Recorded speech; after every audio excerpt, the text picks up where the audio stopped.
Okay. बरोबर आहे.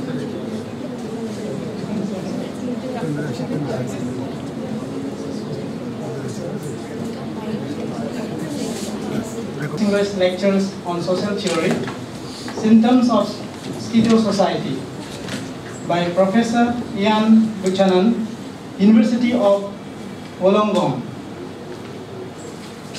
Before we proceed, I would like to put a small reminder to all of us, including me, to you and me, so that we put our phone in silent mode, as I have said before.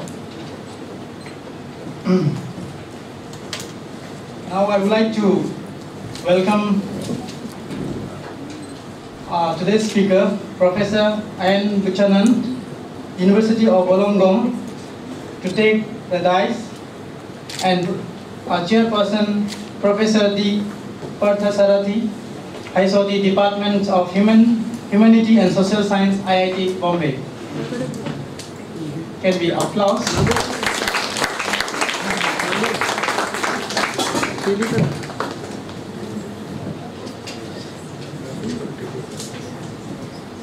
Course Mondal sir too. So with that, I would like to ask Richard and Chandani to present our institute stall to our speaker and the chairperson.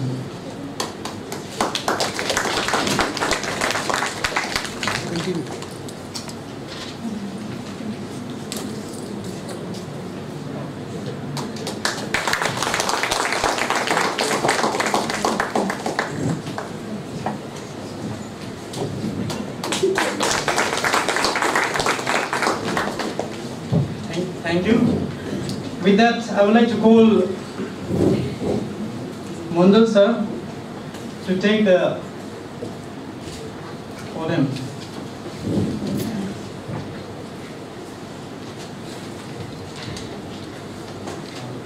Thank you, John.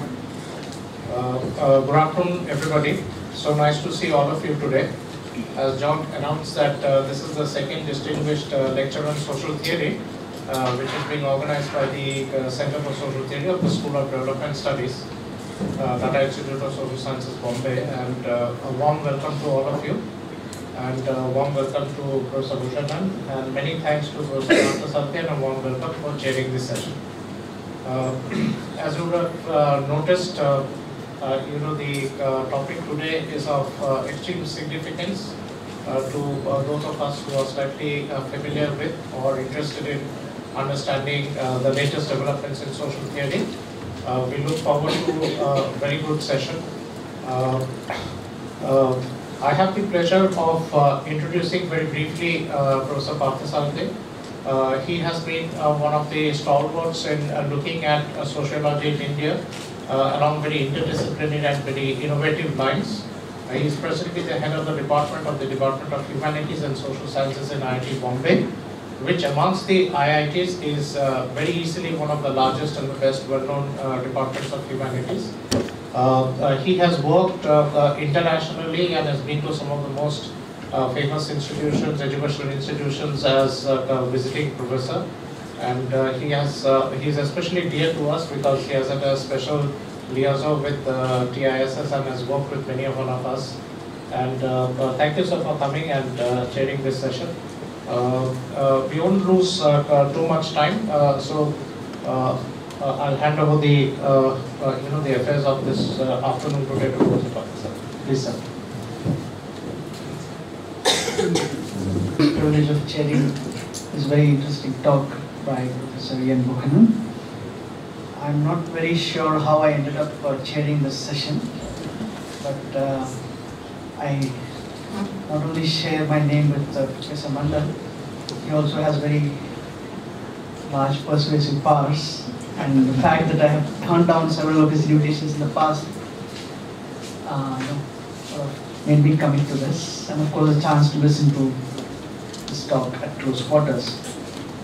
I'm a sociologist who does quite a bit of interdisciplinary research located in an institute primarily known for its technological education and research. And this talk is being organized by the Center for Social Theory at an institute primarily renowned for social work and the applied social sciences. in the academic pecking order, which is more finicky about status than the caste hierarchy, we both rank quite low. We are at the other end of the hierarchy, quite distant from high theory, whose practitioners are the superstars of academia in the humanities and social sciences. Having said this, it seems particularly appropriate that the stars have brought us together for this talk on symptoms of schizo society, as this country is going through a phase that many nations have gone through in the past, fusing discourses of technocratic visions of development and good governance into a dangerous combination with religious nationalism and high-tech capitalism. After all, what could be a more apt symptom of schizophrenia than the sights and sounds of the mythological grandeur of Indian scientific achievements that were showcased for the world to see amidst a galaxy of Nobel Prize winners in the recent session of the Indian Science Congress here in Mumbai. But then, is this not in itself an expression and an outcome of a larger set of anxieties that animate academia in India, of setting our standards by how much we can incorporate Foucault, Deleuze, and Agamben, not to speak of a host of philosophical superstars into our discourses, even as we struggle to make sense of our own experiences, struggles, and sufferings, using a set of lens which is a combination of grounded theory from below and ignorance of much of critical discourses from our own past, and a caricatured bunch of ideas from our great reformers, political activists, and thinkers. We are far more comfortable with Foucault, with Deleuze, Bourdieu, and Agamben than we are with Nagarjuna. And if we engage with Tagore and Gandhi and Ambedkar, we either do not treat them as theorists, but we do not treat them as theorists, but as thinkers and reformers, not as intellectuals in the true sense of the term, or we simply caricature them, use them in a way that doxosophers, technicians of opinion do, using them to score debating points. Feminist studies in India and caste studies constitute two exceptions where experience and practice drive theory building in India. But if we are to be sympathetic to the idea of a practical, useful form of philosophy that Deleuze advocates, and that Professor Buchanan brings out in his practical Deleuzeism essay, and hence concepts and theories are inseparable from practical analysis models and their applications. If this is so, then we need to set aside our prejudices regarding certain ways of approaching reality, of theorizing, and ask fundamental questions. As academic desiring machines, a word that Deleuze uses, we need to confront our own anxieties about theory. From a historical anthropology perspective, we need to relate both to our own real and imagined pasts and the demands of our population in the present in deriving and deploying concepts, theories, and frameworks. Informal discussions around the spectacular rise of the Aam Aadmi Party recently have led to speculations about how to label this newest upsurge in Indian democracy as populism, as the new left, and so on. Activist academics associated with the movement have been at pains to point out that these labels do not stick, that they do not reflect the aspirations, desires, lives, situations, and socialities of the people we seek to describe, interpret, and theorize. So if a philosophy of ethics should be at the heart of our academic endeavors, as it was for Deleuze, then we need to ask questions about the social context in which we as scholars theorize, and for whom we theorize. Philosophy is as much about digging up the empirical as it is with the epistemological and the theoretical. It's about destroying hierarchies of thought and in forms of academic labor, particularly relevant in a society that is known as much for its diversity and heterogeneity as well for its pernicious hierarchy. If we embrace our diversity and heterogeneity and seek to resist our hierarchies, then we need to go beyond looking at schizophrenia as a sickness, or at the other extreme as utopian ideal. In South Asia, with its rich mythologies justifying its hierarchies, a post-colonial democracy seeking to find its place in the age of high-tech financial capitalism, and a diversity that is mind-boggling, schizophrenia is the normal. and schizoanalysis ought perhaps to be our normal mode of scholarship. The maintenance of power in a deeply hierarchical society requires that both the oppressed and the oppressor labor under a lot of delusions. And if we are to overturn those delusions, it's important that we be critical of our status as academic designing machines and the limitations they impose on us in terms of grasping realities. So in my recent, in some of my own work in trying to critique derived from other histories, as much as we can argue that capitalism produces schizos and schizophrenia, perhaps we also need to inquire into whether social and academic schizophrenia produces our understanding of capitalism, our use of theoretical constructs, and our deployment of ideological frameworks. Otherwise, there is a risk that we are blind to the possibility that the oppressed may actually be also engaged in schizoanalysis, maybe using their schizophrenia to resist capitalism. And so one of my own ambitions in my research on public spaces and informality in Asia is to show that perhaps being schizos and accepting schizo as a normal is a can be a key strategy for resisting capitalism. So with these words, I would like to introduce Professor Ian Buchanan for what promises to be an extremely interesting talk. Professor Buchanan is director at the Institute for Social Transformation Research at the University of Wollongong. He has been the director since 2011, and he was previously professor of critical and cultural theory at the Center for Critical and Cultural Theory at Cardiff. He's also, and this is how many of us know him, as the founding editor of the Deleuze Studies Journal, as well as a number of important books and book series dedicated to the work of Deleuze. His research interests span areas of critical theory, place in space, schizoanalysis, literature and national allegory, and creative assemblages, a theme on which there was a workshop where I believe many of you were in attendance. He's published on a wide variety of subjects across disciplines of cultural studies, literary studies, philosophy and communication studies. He's published not only in the form of books and journals, but also a range of video papers, which some of you may have seen. So the topic, as you can see there, is symptoms of schizo society. So without further delay, I hand you over to Professor Buchanan. I would have thought after 6 hours or more of me talking yesterday, it would be far too much of a good thing and you'd all do something different today, so I'm most grateful for you to come back. Thank you too for the kind invitation and the kind welcome and introduction. I always get nervous when they say, he's going to give an interesting talk, because I always think, well, oh my God, what if it isn't? It's going to be really boring. So I'll try to live up to that promise. So the first thing I want you to do is to take your cell phones out of your pocket and put them on the desk. Let's see who has one. And in fact, let's see who doesn't have one. Is anybody who does not have a cell phone? Come on, confess. Where is it? You don't have one? Good. One person? Two? Okay. Not bad. How many in the room? Maybe 100, so we can do immediately that it's 2% of people in India don't have. This is how opinion polls are done, right? So it must be true. It's clearly factual. We've done empirical research. 2% of people don't have cell phones, and the rest of you do. So what I'm going to talk about a little bit is cell phones as a way of talking about something larger, which is what I'm going to call schizo society. And the idea of schizo society is something that is derived from the work of Deleuze and Guattari, but is not exclusively about their work. I'll also touch on the work of Baudrillard and Frederick Jameson.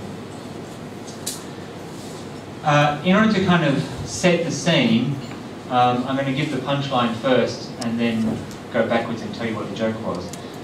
So the punchline is, I want to propose that we have, or that there are, or that we could identify, or we could argue about the existence of 4 symptoms that we have entered into what I'm calling a schizo society. So there are 4 things that are happening today that I think that suggest to us we've entered a new kind of society. So you know that every time that buzzes, right, that's because somebody's using a cell phone. There's somebody sending a text message saying this talk's boring already. He said it was going to be interesting. He's only a minute into it already. I'm bored. You know, luckily I've got Facebook.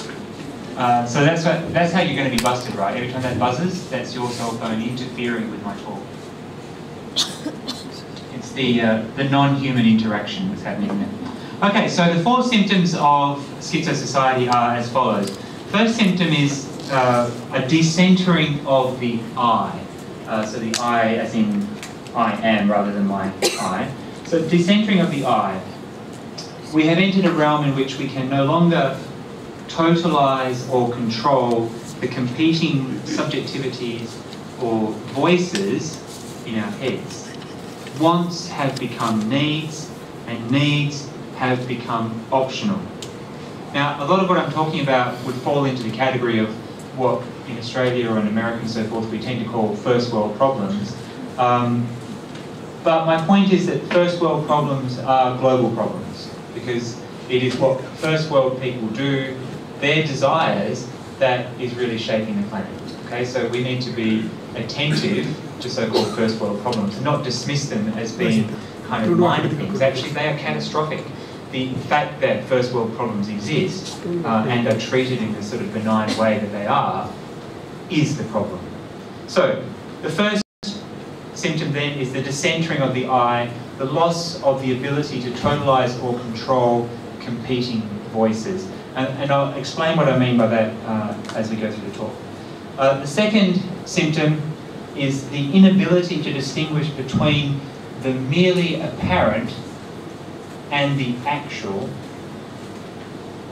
or rather it's about trying to understand that the virtual is actual in our heads.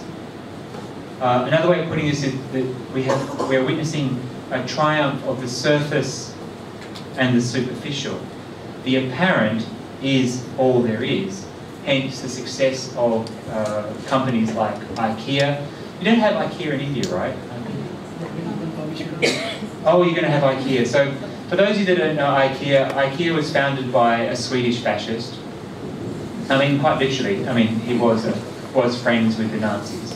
And his idea of furniture is to take a photograph of wood and then paint it onto cardboard, and he sells that to you as furniture. So it's not actual furniture, it's the appearance of furniture. And it's very, very cheap, and so therefore it's bought en masse. So it's the kind of, what I'm getting at here is that something only has to look like it's real. It doesn't actually have to be real. It can be an image of wood. It doesn't actually have to be wood. In fact, now when you build houses in Australia and so forth, it's really difficult to get something that is actually what they say it is. You order a marble bench top for your house and you get a plastic one, and they say, but it looks like marble and it feels the same as marble, but it's not marble. So we have entered a realm into which the apparent has become sufficient, and there is something kind of weird and wrong with you if you want more than that. The third one, which is perhaps going to be the most significant to me, and it's the most theoretical, is I think we have lost the ability or the function of what the American anthropologist Gregory Bateson called meta-communication.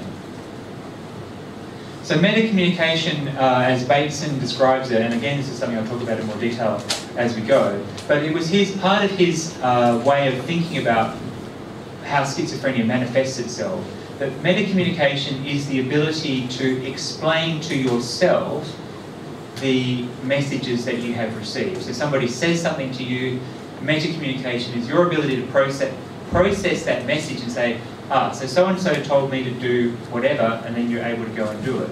So this first sign of schizophrenia from Bateson's point of view is the loss of that meta-communication, loss of the ability to process messages and understand what was actually being asked of you. And this is, of course, the difficulty, anybody who's ever tried to learn a language other than their own native language, that's the thing you find most difficult. People say things to you and you think you understand the literal meaning of it, but actually they're trying to suggest something entirely different, and that's what you have to learn to do. So ultimately, learning a language is actually learning meta-communication, not just communication, but meta-communication. And the fourth symptom is self-destruction now seems both rational and attractive.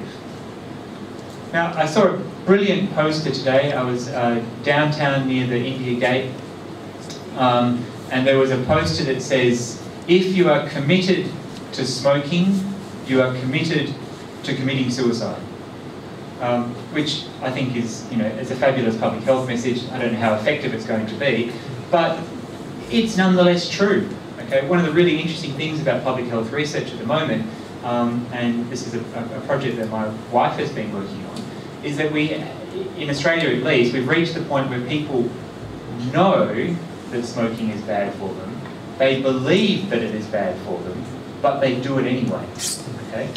So you can't say, oh, I didn't know smoking was bad, who told me, and that was the old excuse, I didn't know it was bad, and so I kept smoking. And in fact, if you go back to the 1940s, during the Second World War, the advertising was such that smoking was promoted as being good for you. They used to have doctors to say, a pack a day will really help you get through the war, which maybe it did, I don't know. But the point is that that kind of messaging is completely gone now, and so now the whole message is, it's bad for you, everybody knows it's bad for you, and they do it anyway, okay? So what I'm interested in is how has self-destructive behaviour come to seem rational and, in fact, normal and unchallengeable. One of the other ways by which people are killing themselves is obviously through eating too much. So there's a global obesity crisis. Australians particularly are getting fatter and fatter. So much so that the public health system in Australia is now saying that this is likely to be the first generation in more than 100 years that will live less long than the previous generation. Okay? So we are so abundantly wealthy that we are killing ourselves. So this to me is schizo society. But first of all, I want to talk about cell phones, mostly because I find them fascinating, but also because they are the root of all evil. Okay, so just to sort of frame things a little bit, I have two quite nice quotes that for me kind of set the scene for this discussion. The first one is from Brecht, a German poet and playwright from the 1940s, who said, when talking about culture, don't start from the good old things, but the bad new ones. And that seems to me perfect advice for current cultural studies. Let's start with the bad new ones. And then the second one comes from Marshall McLuhan, who's a Canadian media theorist who was also writing in the 50s and 60s. And he said, we have not yet begun to ask under what new spell we exist.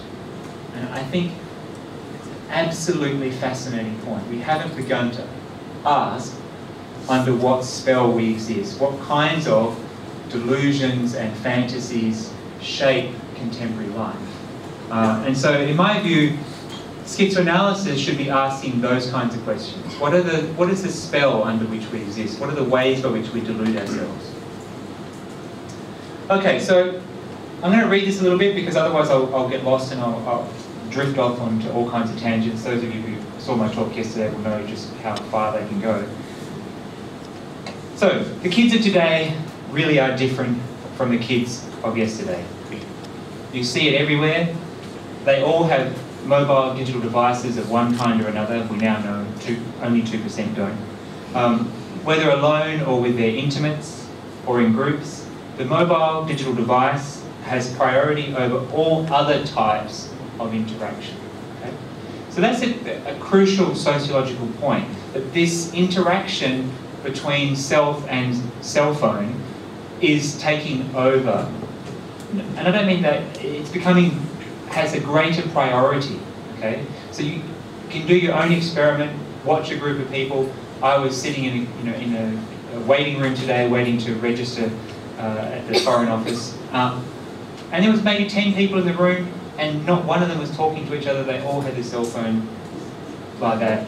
And they were interacting with their cell phones, reading email or whatever. But they were not talking to each other and, blatantly, patently did not want to talk to each other. It would have been weird to try to start a conversation. And I think that needs to be noted, and we need to start to think about how that manifestation is changing society and what it means about us. And as I was saying yesterday, even young couples, obviously in love, now stare at their respective phones rather than into each other's eyes, as though somehow their souls had migrated out of their bodies and into their phones. Now this isn't to say that the mobile device is antisocial. Far from it. In fact, it has introduced a whole new form of sociality, and indeed a whole new form of intimacy that we're only slowly beginning to understand. And there are lots of people working on these kinds of issues, but just to give you one example, I gather this is probably not something that happens in India so much, but within the UK, the US and Australia and so forth, there's a lot of research being done now around teenagers doing what's called sexting. Have you heard of sexting? Yeah? So sexting is, see, it's already happening here, it's like a virus, it's spreading everywhere. So sexting is basically sending naked photos of yourself to your prospective girlfriend, boyfriend, whatever, and that's sexting. So they're now actually having to try to run courses particularly for girls in high school, saying it's a really bad idea to send naked photos of yourself to your boyfriend because, when you break up, you'll put it on the internet. Everybody's going to see it, so maybe you don't do it. I mean, who would have thought that that was going to become an issue as a parent of a teenage girl? Certainly I never thought that was something I was going to have to start thinking about, and hopefully I won't have to start thinking about it. But the point about this is that the technology has enabled and made possible a form of intimate communication that nobody had predicted, and that nobody kind of created and started and said, hey, let's all do this. It just started happening, okay? And so, in other words, what is happening with technology is that it is enabling and making possible social transformations that we have no social structure, if you like, no prepared forms of sociality to deal with. We don't know what to do with it, okay? So, for example, in Australia, they had to then try to invent new laws and regulations as a way of trying to deal with it, because it was not implicitly illegal. If you sent somebody a text message with a naked photo of you and you decided to, they sent it to you and you decided to put it on the internet, it wasn't illegal to do it, okay? So they couldn't actually punish you for doing it. So, the law is also lagging behind, doesn't quite understand, well, what is the nature of the crime here? How do we frame a legal response to this? Okay? So that's what I'm trying to get at, that things are happening at a pace at which we don't really have any idea how to keep up with. Ulrich Beck, the German theorist who died very recently, had this very nice idea of the risk society. In a way, I'm kind of pushing this a bit further, but what was central to Beck's idea was that we have entered a realm in which changes to society can be introduced by corporations, and as he says, it's a non-democratic change, because we didn't get to elect or have any kind of discussion about the changes that cell phones have brought. They simply happened. The corporations invented them, they released them into the world, as it were, and culture started to change behind it. Now, I'm not saying that every new piece of technology needs to be legislated in advance or anything like that, but rather to recognise that the forces of change within contemporary society fall outside of the realm of what we can legislate and what we can control. Okay? In order to deal with these technological changes with things like cell phones, are still being invented. We don't know what they are yet, and we haven't figured them out yet. And as I was explaining to the group yesterday, there would be a very nice social history, a sort of global social history of the cell phone that somebody should write. And I was saying how when I was in China 10 years ago, in fact, it was perfectly fine for people in a lecture theatre like this to talk on their cell phones, provided they did so out of sight of everybody. So people would be sitting in the thing and they just keep talking at the top of their voices, and that was totally fine because you couldn't see them. As though somehow hearing them was not the issue. I remember people trying to give lectures and just looking at it, in amazement. All these people in the room constantly, yabbering away on their cell phones, and you think, well, that's just was insane. But what is interesting about that is that is the the sort of form of social practice that had emerged around the cell phone at that place and at that time. I think things have changed in China now, but nonetheless at that sort of early moment of the introduction of the cell phone, that was how people thought to respond to it.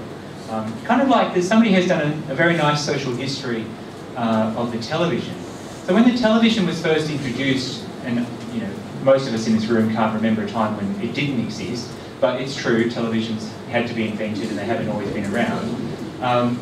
So when they were sort of brought into the family home in the 1950s, people didn't actually know what to do with it. So the television came into the house as a kind of media device, but its actual appearance was as a piece of furniture. Okay? So if you do some kind of research back on what TVs looked like in the 1950s, I remember the TV we had when I was a kid, which was a hangover from the 50s, not that I'm from the 50s, but it was a hangover from the 50s. And our TV had a sherry cabinet. You had the TV as one part of this enormous piece of furniture, and then the other part of it had a sherry cabinet. You open up and get your drinks there and that sort of thing. The TV came into the household as furniture, okay? And at that time in Australia, the programming was very limited. It was only from like maybe 9 in the morning till 5 in the evening or something. So actually, for most of the time, it was furniture. But that has changed. But now televisions have become flat, and they've taken the place of walls and of windows, and our interaction with them has changed with it. Okay? And cell phones are the same thing. They've changed their social place, their place within how we run our lives has changed dramatically over the last 2 decades. Now, frequently satirising the social media for looking like extras in a zombie apocalypse movie, for the peculiar way they shuffle walk everywhere with their heads facing down, eyes glued to a screen. You know, in China they've introduced a cell phone lane, so there's like a lane for people who don't have cell phones when they're walking down the sidewalk, and then they've got a lane for cell phones.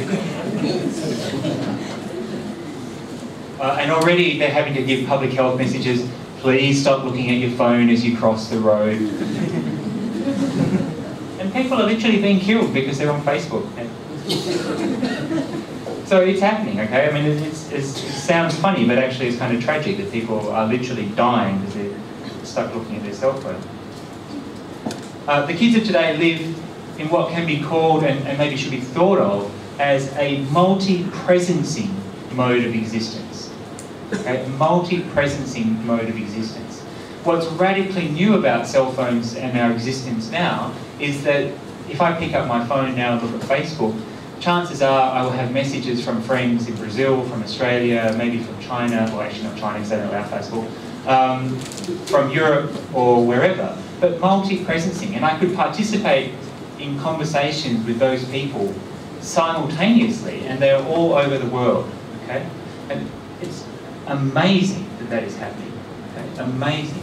And what we have to try to figure out is how is that changing us? How is it changing society?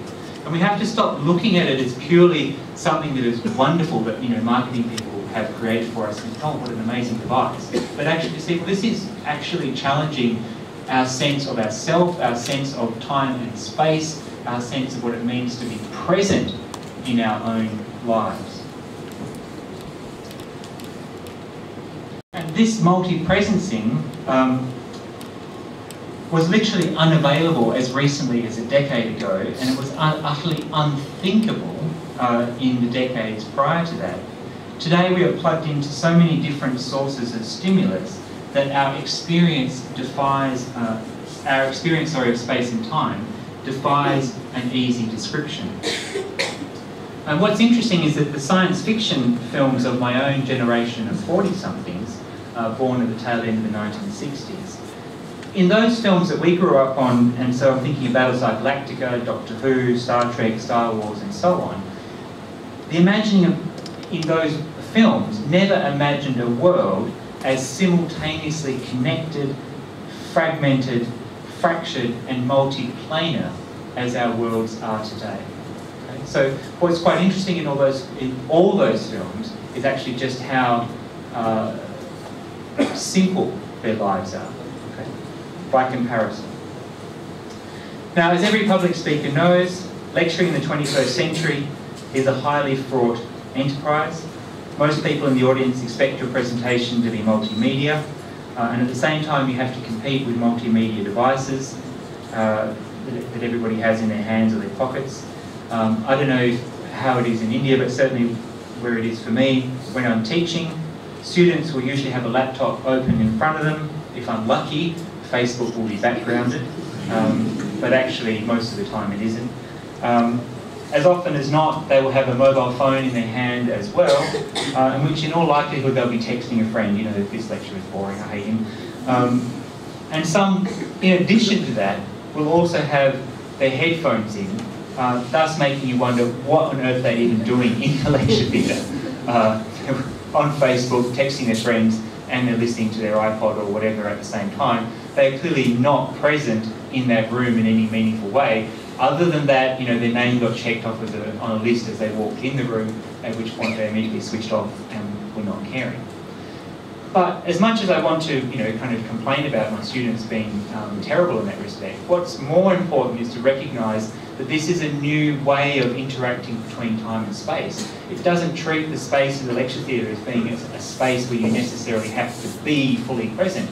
In fact, the idea of being receiving stimulus in only one form at a time is now beginning to seem, you know, quaintly old-fashioned, perhaps a little boring, and so on. And so this sort of multiple stimulation of the technical devices is becoming increasingly the norm. So it's not just the laptop, it's also the cell phone and the iPod, and so on.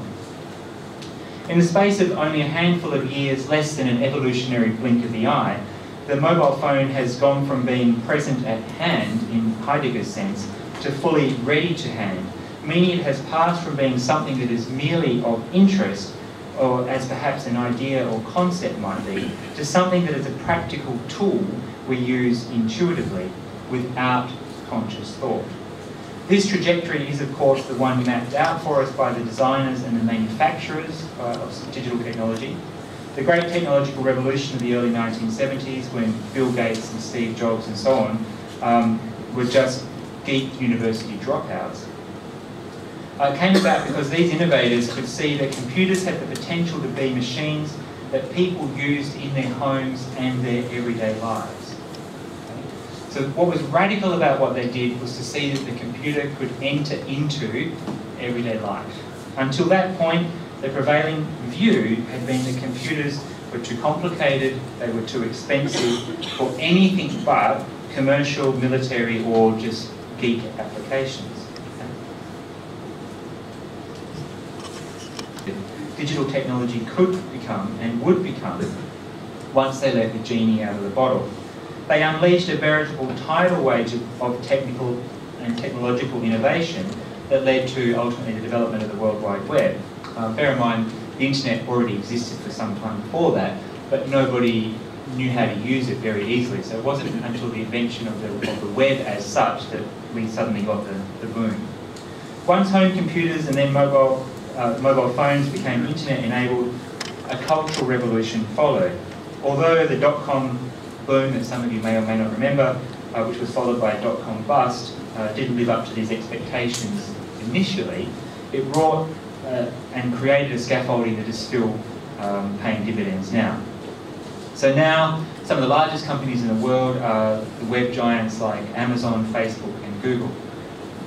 And these companies are immense. Facebook has a market capitalization of 200 billion US dollars. Okay, 200 billion. That is a staggering figure. That would, you know, you can't even begin to describe how much money that really is. But to put it in perspective, for Australia, that would be about 10 times as much money as we currently put into our total university system. Okay? So it's a lot of money. Now, not only do we use mobile digital devices without thought, as Heidegger once said of hammers, it has in many ways supplanted thought itself. And so this is the real claim that I want to push here, that the devices are starting to think for us. And in the process, they're rendering large parts of our minds redundant. So long as we have Google Maps, we don't need to remember the way home or know how to read a map in order to get somewhere. Now, I don't know if you use this in India at all, but in Australia and the US and elsewhere now, you just, you know, my phone, I have a voice-activated Google map that I can just say, you know, tell me how to find wherever. and it'll immediately start talking to me and say, turn right here, do that, whatever. So the phone thinks for me. Similarly, we can program our TVs no matter where we are, and we can connect with friends via social media no matter where they are. And since practically everyone has a mobile phone, and not just in the first world, we don't even need to concern ourselves with such old-fashioned questions as whether so-and-so has a phone. I'm old enough to remember when you used to ask the question, do you have a phone? People would sort of say, oh yes, maybe, or no, or whatever. The question is irrelevant. Seats on the aeroplanes. I noticed that Air India doesn't show advertisements on their films, which is quite extraordinary. Every other airline in the world that I've travelled on shows like 20 minutes of ads before you get to actually watch the film. So they are also selling your time. You're stuck on a plane for 12 hours, what do you care, watching the advertisements, and we'll sell that. And let's not kid ourselves, this capturing of our attention has been the goal of every new piece of information technology since the invention of writing. As Frederick Jameson argued several decades ago now in his book on postmodernism, the final frontier of capitalism was always consciousness itself, and that moment has arrived. Okay? So Jameson charts the history of capitalism as beginning with nature, the exploitation of nature, meaning the exploitation of natural resources, mining, fishing, agriculture, so on and so forth. But it has now come to the point where we exploit culture itself. So that's the meaning of his famous phrase that culture is the new nature, or that culture has replaced nature. If you look at how Facebook makes money, it doesn't make money by making anything. It sells culture. It sells our culture back to us. And our consciousness has become the new thing that is mined, if you like. It's the new forest that gets cut down. It's the new variety of fish that gets captured. So locked in a gilded cage of our connectedness, we are unaware of how thoroughly colonised our conscious mind is. Indeed, we're unlikely to think that our mind is colonised. And firstly, this is because we see ourselves as masters of our own devices. Our devices work for us, or so we like to believe. But actually, as Marshall McLuhan said in 1964, we are just the sex organs of the machine, as the bee of the plant, enabling it to fecundate and to evolve ever new forms. The machine world reciprocates man's love by expediting his wishes and desires. But I would argue that McLuhan doesn't go far enough, because the debate whether we use technology or it uses us still assumes that we are autonomous subjects, and that is far from the case. This is the second way we deceive ourselves, as McLuhan also talks about but doesn't push it enough. Advertising flatters us into thinking we are autonomous by constantly telling us we are autonomous, telling us we have choices, that we are individuals, that we are special, and so on, to the point where we believe it. But even this overlooks the part that advertising plays in forming us as subjects. Now, when I've given this talk in different permutations before, a lot of people have kind of complained and said, well, this is a really gloomy way of looking at the world, to see that we are born in the image of advertising, as I'm going to argue a little bit. So let me just kind of preface this by saying it's more complicated than that. We can't not but admit that the media that we're engaging with is shaping us. But that doesn't mean that we can't do something different from what the media tells us to do. Okay? But it does mean we have to think about where are the boundaries between our own sense of agency and our sense of agency as it is formed by our interactions. So the question now, I think, is whether these devices are actually changing people, and if so, in what ways? So as I said, my principal thesis is that we are connected, and no one would argue with that, I'm sure, but the next part of that would be to say, I don't think that means that we are a people, that there is no commons, there is no multitude. So one of the great fantasies of the digital world is that because we are all connected, we're marching towards a sort of utopian future of connectedness. I don't think that's true. I think that is one of the most potent illusions that the digital world is constructing for us. Now, one of the kind of projects that I have embarked upon as a kind of preface to sort of working on this particular subject was to go back and read some of the classic sociological works of the 1950s and the 60s. So Marshall McLuhan and David Riesman's A Lonely Crowd, Goffman's work on self-presentation and so forth. And what's really interesting is that those books, which were written at the dawn of digital time, if you like, are utterly prescient in how they could foresee and see that things were changing and see the directions in which they were changing. I would, really recommend going back and rereading these texts or reading them if you haven't read them. Very, very interesting. I mean, this is written at a time when digital technology barely existed, but already they could begin to see how it was going to change things. And one of the really interesting sort of histories that you can do is to see how that awareness of the transformations begins to drop away within cultural studies. So over the span of say 30 odd years, cultural studies stops being concerned about the changes to society and starts to talk about every new thing as being wonderful and empowering and so forth.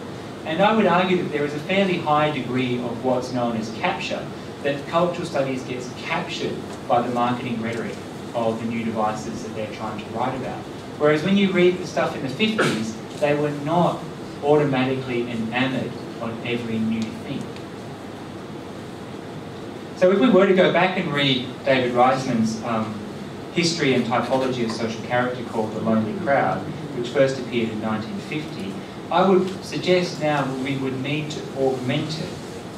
Because today's youth, by which I mean anybody who has a cell phone, are neither inner-directed nor other-directed. They are connected. And what I mean by this then is that a new structure of conformity, and with it a new type of social character, has emerged in the past couple of decades. And even though most of us are aware of it, its contours haven't really been mapped. And in large part this is because we haven't wanted to admit to ourselves that we have changed along with our technology. We want to see ourselves, as I said, as users of new technology, regardless of whether we're digital natives or digital immigrants, to use this fashionable but I think meaningless divide. Not only that, we want to think that using new technology doesn't change us, but almost no one is talking about it.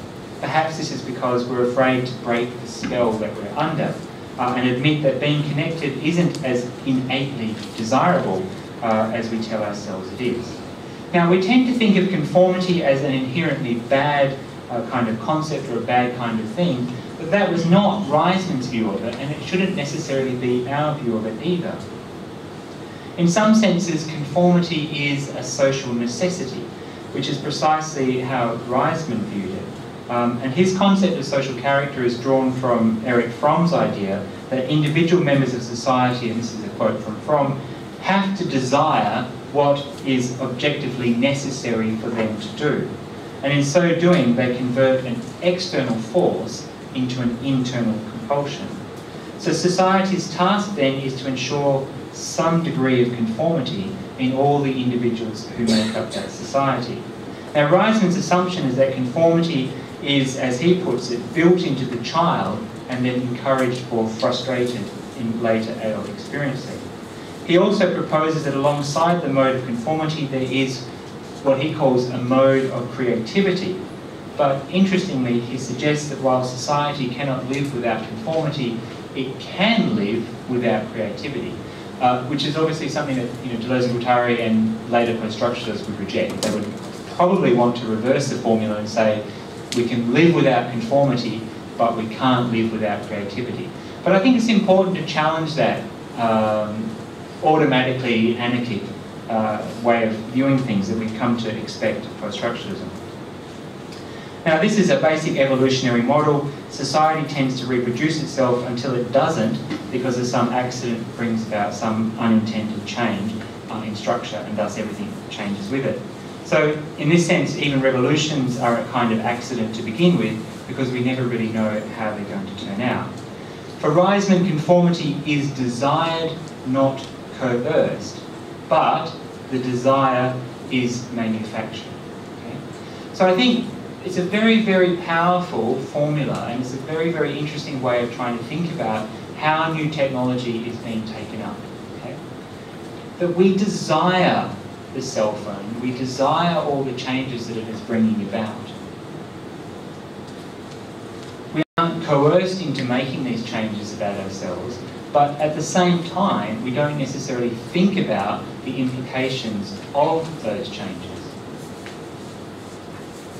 So my favourite story about this is, it's a true story. Some years ago, a colleague of mine, I was sitting having lunch or whatever, and he came over and said, oh, I've got the best news. The Vice-Chancellor has agreed that from now on, everybody's going to have email in their office. And we're all like, hooray, fabulous, we're going to have email. And like within 5 minutes, you're like, oh. And now you can't escape email. And now it's like the single greatest burden that all of us have to follow. And if you had your time again, you'd go back to that moment and say, don't mention email to the Vice-Chancellor, whatever you do, it's the last thing that we want. Because it brought about an unintended, but nonetheless massive transformation of the academic working life.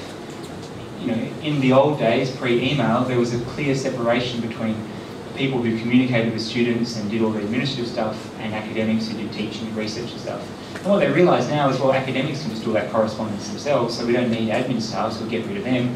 And so academics, particularly in Australia and the US and so forth, have been multi-skilled.